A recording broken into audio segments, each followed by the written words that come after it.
जय श्री राम सभी लोगों को। महाकुंभ 2025 कल के दिन तिथि की अंतिम तिथि थी, अंतिम दिन थी। महाशिवरात्रि के दिन महाकुंभ की अंतिम स्नान थी। इस महापर्व में 40 दिनों का कोई ऐसा दिन नहीं था जिस दिन करोड़ों की संख्या में लोग आकर स्नान नहीं किए हों। हर रोज करोड़ की संख्या में लोग आते थे और स्नान करते थे। 65 से 70 करोड़ लोगों ने महाकुंभ में आस्था की डुबकी लगाई। यह एक दुनिया का सबसे बड़ा, अब तक का सबसे बड़ा यह आस्था की डुबकी थी। इतनी बड़ी संख्या किसी भी देश का जनसंख्या नहीं है, भारत और चीन को छोड़कर। भारत की आधी संख्या के लगभग लोगों ने डुबकी लगाई। जब यह महाकुंभ की स्नान चालू हुआ था, उसके कुछ दिन पूर्व ही विपक्षी पार्टियों ने तरह तरह के आरोप लगाकर सरकार को घेरने का प्रयास किया। इसी बीच में अखिलेश यादव, उत्तर प्रदेश के पूर्व मुख्यमंत्री, सपा के नेता, उन्होंने खाली ट्रेनों का एक वीडियो ट्वीट किया और बोला कि महाकुंभ में कोई नहीं जा रही है, गोरखपुर से ट्रेनें खाली जा रही हैं। और उन्होंने गोरखपुर इसके लिए चुना क्योंकि गोरखपुर के पूर्व सांसद और वर्तमान के मुख्यमंत्री योगी आदित्यनाथ जी हैं। योगी आदित्यनाथ जी को टारगेट करने के लिए उन्होंने एक वीडियो शेयर किया। अखिलेश ने बोला कि महाकुंभ में कोई जा नहीं रहा है और ट्रेनें खाली जा रही हैं। फिर कुछ दिनों के बाद उन्होंने फिर से एक ट्वीट किया, बोला कि इतनी भारी संख्या में लोग पहुंच रहे हैं, उनके लिए कोई सुविधा नहीं है।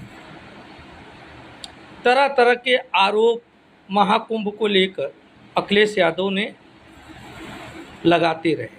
अभी उनका एक नया बयान आ रहा है, बोलते हैं कि कुछ दिन और यह चलने दिया जाता तो हो सकता था 100 करोड़ लोग स्नान कर लेते। ये इनकी एक मानसिकता जो है इनके अंदर सनातन धर्म को लेकर वो सामने दिख रही है।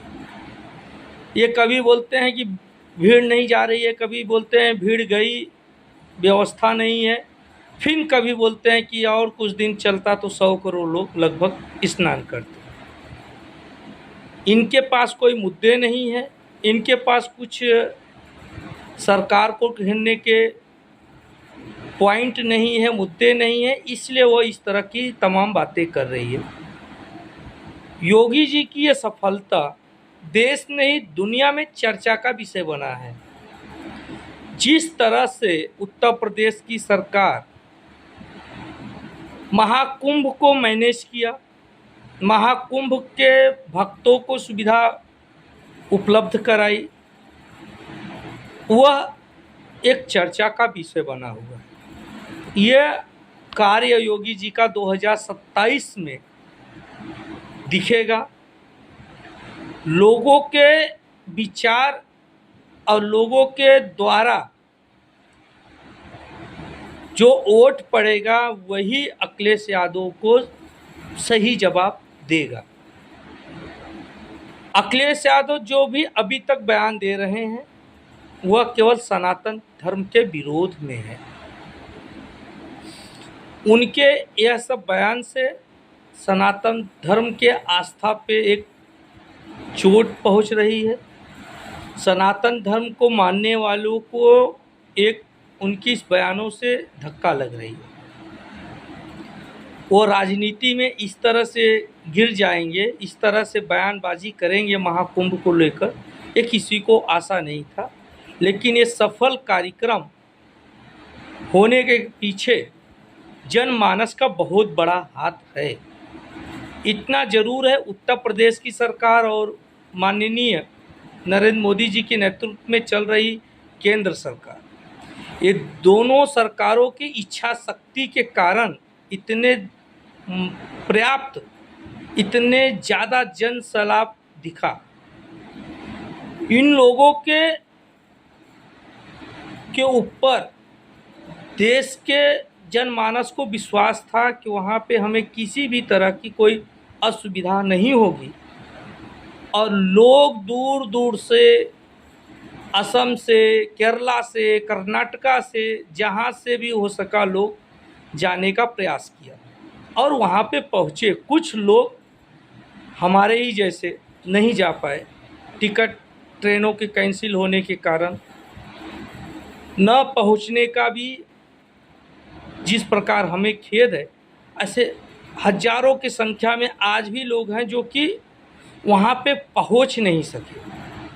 कुछ न कुछ मजबूरियाँ सबके साथ थी, जिसके कारण वो महाकुंभ में जाकर आस्था की डुबकी नहीं लगा पाए, इस महापर्व पे अपना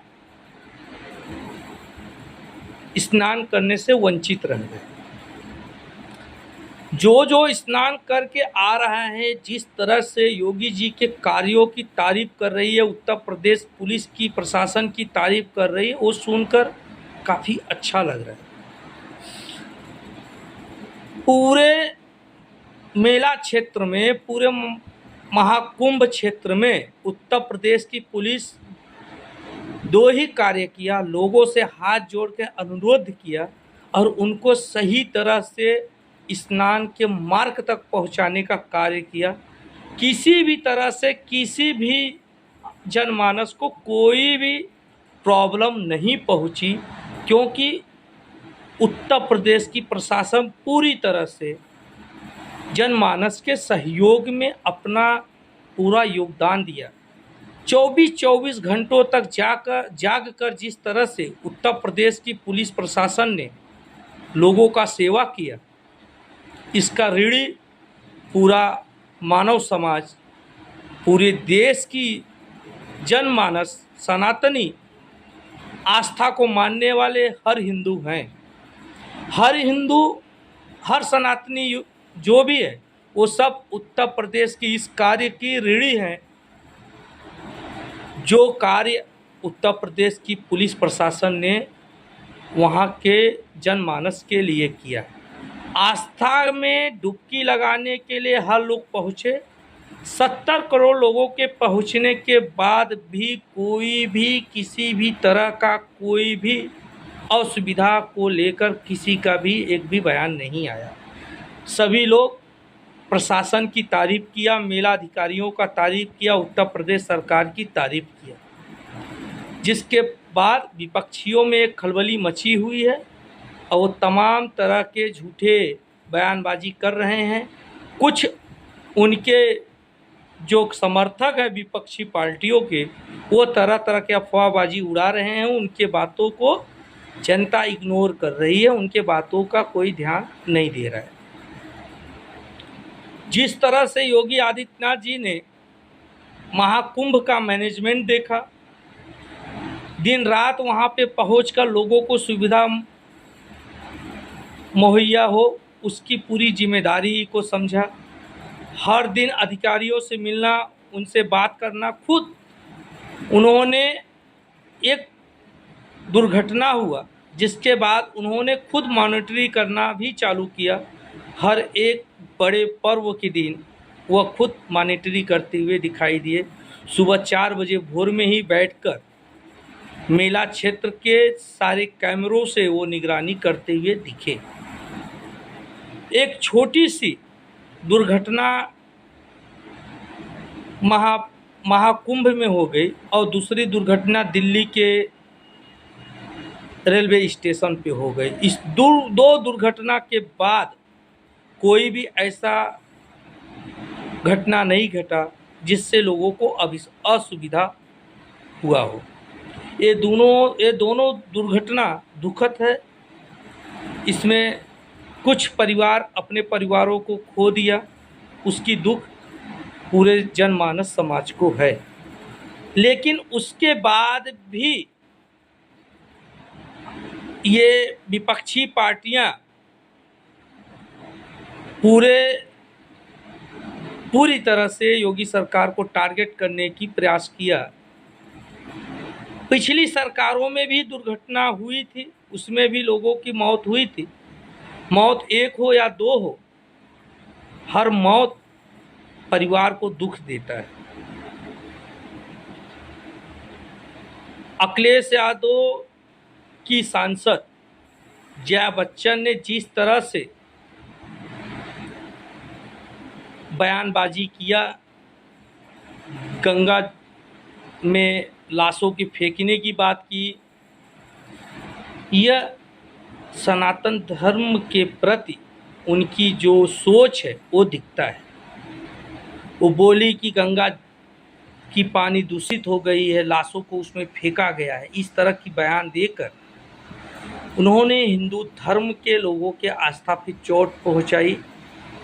कुछ लोगों को लगा कि इस तरह से बयानबाजी करने के बाद लोगों की जो जन सैलाब आ रही है वो आने में कमी आएगी। लेकिन इनके इस तरह के बयानों के बाद भी लोगों को अपने आस्था के साथ, जो उनकी आस्था थी वो अपने आस्था के साथ जुड़े रहें और जाके स्नान किए, आस्था की डुबकी लगाए। कांग्रेस के अध्यक्ष का बयान, इससे गरीबी नहीं मिटेगी। लालू का बयान, ये बकवास है। ममता की बयान, ये मौत का कुंभ है। इस तरह से विरोधियों ने जिस तरह से महाकुंभ को लेकर टारगेट किया, ये जनमानस के बीच में है। जनता को जरूर विचार करना चाहिए। ऐसे नेताओं की राजनीति को पूरी तरह से अपने वोट के दम से ख़त्म करना चाहिए। ये राजनेता सनातन विरोधी हैं। इनके बयानों को देखा जाए तो पूरा इनका बयान जो था ये सनातन विरोधी था।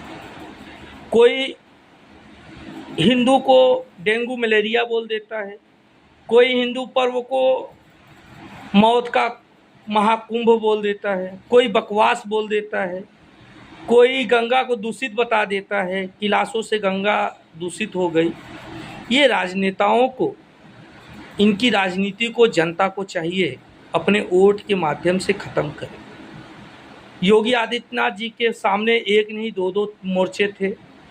संभल का मोर्चा, संभल में भी जिस तरह से एक सर्वे आदेश के बाद पत्थरबाजी हुआ, उसके बाद प्रशासन ने वहाँ के एरिया का सर्वे किया, बिजली विभाग में चोरी पकड़ी गई, तमाम ऐसे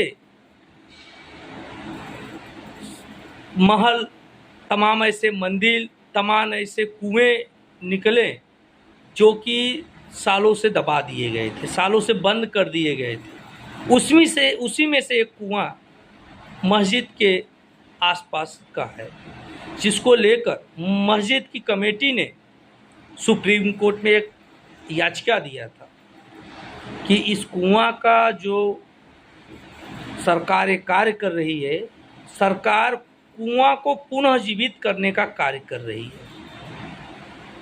जिस कुओं को पाट दिया गया था दंगों के बाद, 1970 के पहले जो कुएं में पूजा पाठ होता था उसको बंद करा दिया गया था। उस कुआं को पुनः जीवित करने का कार्य उत्तर प्रदेश की सरकार करने का प्रयास कर रही है। उसी को लेकर मस्जिद कमेटी सुप्रीम कोर्ट गई थी, जिसके बाद सुप्रीम कोर्ट ने एक सरकार से लिखित जवाब मांगा, जिसमें उत्तर प्रदेश की सरकार लिखित जवाब में देते हुए बताई ये सरकारी ज़मीन पे है। कुआं को भी सरकारी ज़मीन बताया और मस्जिद को भी बताया ये सरकारी ज़मीन पर बनाई गई है। उत्तर प्रदेश की सरकार किसी भी वोट बैंक के डर में नहीं आने वाली है। जो सच्चाई है वो कोर्ट में रखी। अब कोर्ट के ऊपर है कि कोर्ट किस तरह की फैसले को देती है। उस कुएं में वापस पूजा पाठ चालू हो सकता है कि नहीं हो सकता, ये कोर्ट के आदेश पे ही हो सकता है। उस कुएं को जो पुनः जीवित करने का कार्य उत्तर प्रदेश की प्रशासन नगर पालिका कर रही है, वो हो पाती है कि नहीं हो पाती है, सुप्रीम कोर्ट के आदेश पे निर्भर है।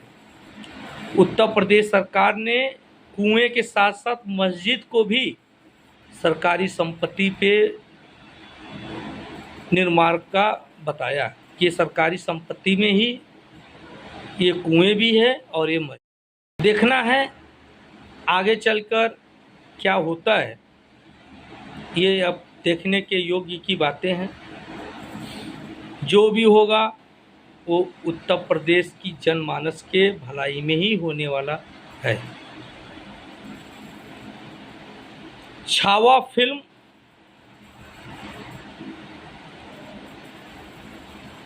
द कश्मीर फाइल,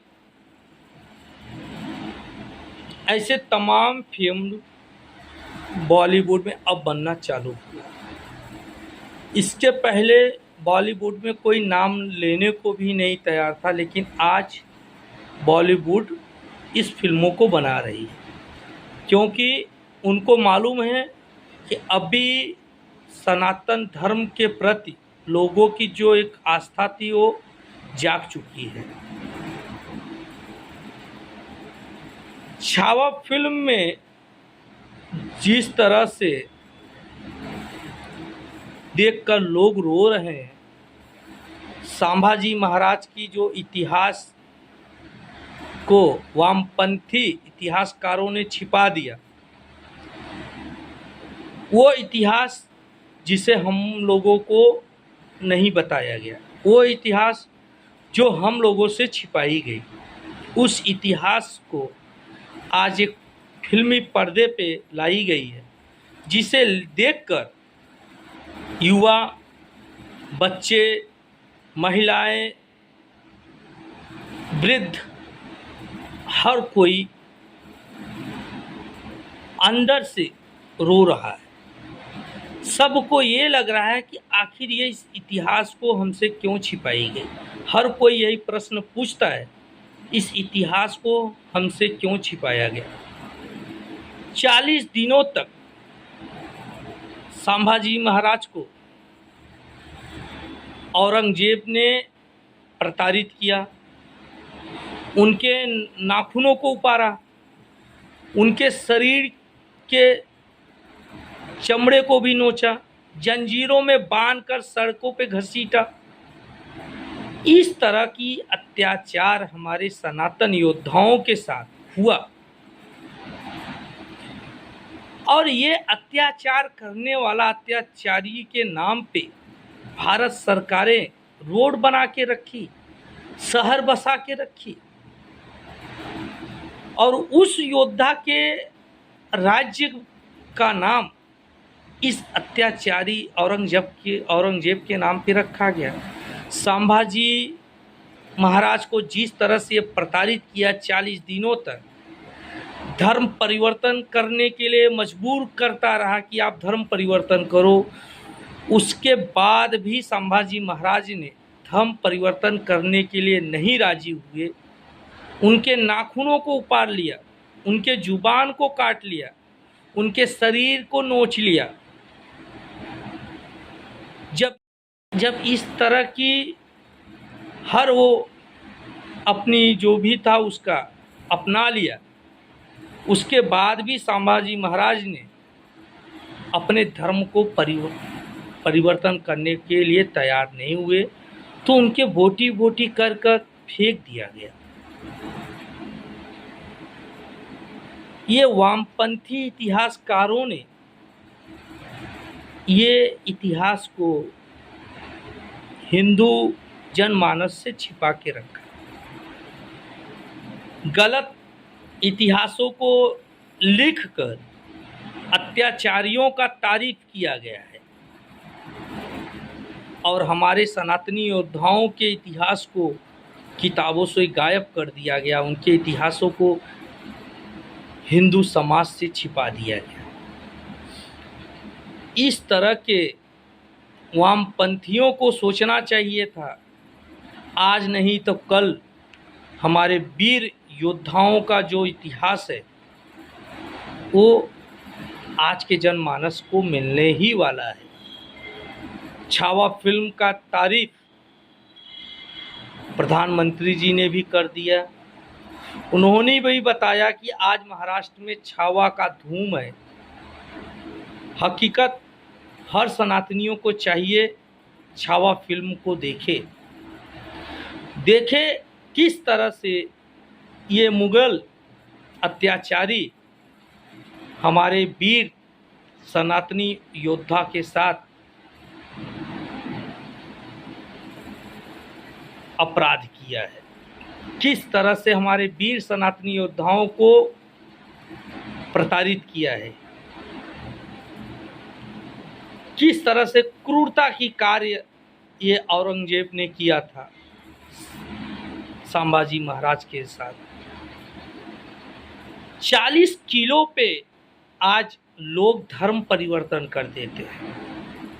चंद पैसों के लिए 40-50 हज़ार रुपयों के लिए आज के लोग धर्म परिवर्तन कर रहे हैं। उनको देखना चाहिए कि आज आप 40 किलो के लिए और 40,000 रुपये के लिए धर्म परिवर्तन कर रहे हो, और एक हमारा सनातनी योद्धा था 40 दिनों तक अत्याचार को सहा, हर प्रकार की अत्याचार को झेला, उसके बाद भी अपने धर्म के प्रति वो खड़ा रहा, अपने धर्म के लिए लड़ा, बलिदान हुआ। आज की युवा को देखना चाहिए और सोचना चाहिए कि किस तरह से हमारे संभाजी महाराज धर्म के लिए लड़ाई लड़े। चंद रुपए के लिए धर्म बदलने वालों सोचना चाहिए कि किस तरह से हमारे पूर्वज इस धर्म के लिए लड़े हैं, इस धर्म के लिए अपना बलिदान दिए हैं। जुबान कटने के बाद भी जब उनसे पूछा गया कि अब भी तुम धर्म परिवर्तन करने के लिए तैयार हो, तो उन्होंने लिख के दिया, तुम अपनी बेटी से भी शादी कर दे हुए, उसके बाद भी हम महादेव की जय करूँगा, हम धर्म परिवर्तन नहीं करूँगा। उस संभाजी महाराज के लिए हम लोग को उनकी वीरता की कहानी को ज़रूर देखना चाहिए, छावा फिल्म को देखना चाहिए। उनके इस वीरता भरे कार्य को आज की युवा समाज को आगे ले जाना चाहिए। उनके इस वीरता कार्य को पूरे युवा समाज में पहुंचाना चाहिए। हर एक हिंदू जनमानस को संभाजी महाराज की इस वीरता को जानना चाहिए। धर्म से बढ़ के कुछ नहीं होता, अपने राष्ट्र, अपने सनातन से बढ़कर कुछ नहीं है। इसलिए हर लोग को चाहिए अपने धर्म के लिए लड़ें,